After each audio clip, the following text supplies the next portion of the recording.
This is a huge story we're about to report, and it really received almost no attention in the media.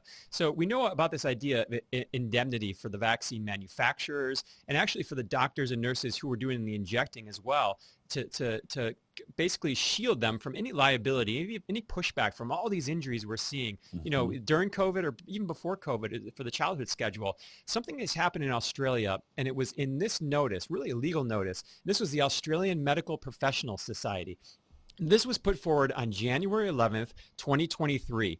And let's look at this. This was to doctors, physicians, nurses. This is what they say. So imagine you're a doctor, you've been given this vaccine out, and you get this. Dear medical professional, administering of COVID-19 vaccination is likely not an indemnified action. This is notice of your obligations, risks, rights, and potential risks. And it goes on to say, on the 2nd July 2021 and 28 August 2021, the former federal government announced a proposed medical indemnity scheme for health professionals administering the COVID-19 vaccines. Recent correspondence from government advisors outlines that such an indemnity scheme was never established per se. Unlike the case with unlike the case with manufacturers of COVID-19 vaccines, there appears to be no government liability protection beyond the vaccine injury COVID-19 vaccine claims scheme. Now, we're going to keep breaking this apart, and then we'll talk about it. Is this important? So they start going at a couple other angles here. So this is all in one document. Government and AHPRA correspondence outline practitioners' obligations to obtain informed consent. So they're saying, hey, by the way, you need to get informed consent, and this is what that looked like. The Australian Immunization Handbook further states for consent to be legally valid, it must be given voluntarily in the absence of undue pressure, coercion, or manipulation. It can only be given after the potential risks and benefits of the relevant vaccine, the risks of not having it, and any alternative options have been explained to the person. Not a lot of that going on in Australia. But then it says this. Hey, remember that informed consent we told you had to give people? Oh, by the way, you're also being threatened by your boards for misinformation. So you better walk that tightrope. It says the 9 March 2021 joint statement by AHPRA and national boards threaten regulatory action, quote, for anti-vaccine messages and professional health practices and any promotion of anti-vaccination claims, including on social media. Regardless, evidence from reputable sources demonstrates that COVID-19 provisionally approved vaccines have real known and unknown harms and immunocompromising effects. Doctors have a duty to warn patients of any material risk associated with the treatment, as well as ensuring their decisions are being made without undue coercion. Oh my God. I'm going to frame that paragraph. That is absolutely priceless. It's sort of the modern version of the Catch-22, if you remember that book or that movie.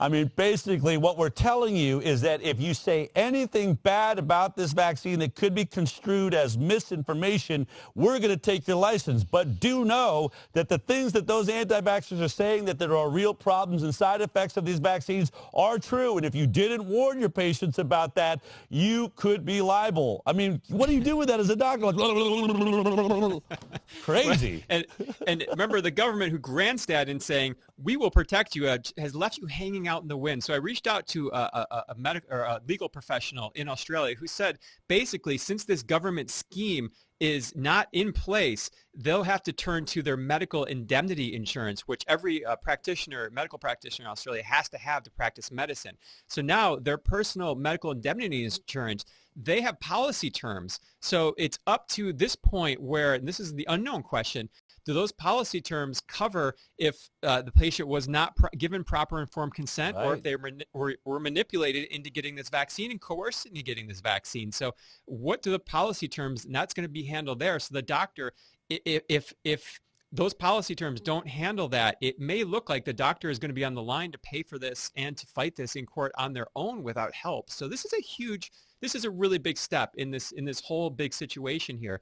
So, I have news for Australia out there. Yes, ICANN is looking at teaming up with lawyers in Australia. We love this opportunity. I'm sure we are not alone, so get ready for a wave of lawsuits against doctors for all of those that have been injured in Australia. And then I think all of it, ultimately, I hope that once the doctors start losing their practices and their money, then we'll turn and sue their own government for having put them up to this. forcing them basically to give this vaccine without warning people of the dangers, threatening them that they would take away their license if they told their patients the truth. I think the ultimate harm is being done by the government, so I'm sorry that we're going to have to use you doctors that were just shills in the middle of this entire experience. But boy, we just keep pulling the bricks away. Eventually, this castle is going to come crashing down. And if you look at history, it's not a surprise. The enforcers of these type of agendas always are the first to get thrown under the bus. And so let's pull this out to a wider view here, like a 10,000-foot view of indemnity. So at the time in 2021, India, you saw the headlines. India was facing, millions of cases of COVID, the surge. And all of a sudden, in the middle of that, you saw this headline in February of 2021, Pfizer withdraws application for emergency use of its COVID vaccine in India. So India held the line and did not allow those mRNA vaccines to come in. They used kind of in-house vaccines. They created their own vaccines. They used them on the population and, proclaimed a success story there. But now we're finding out why that was, because Pfizer wanted to have indemnity. This was the headline that just happened recently. Pfizer tried bullying India to accept indemnity clause for COVID vaccine, claims Minister Rajiv Chandrasekhar. So understand, Israel had this same, Israel was famously the first country to basically sign their entire population away to lab rats for Pfizer, but open air testing on these mRNA vaccines there.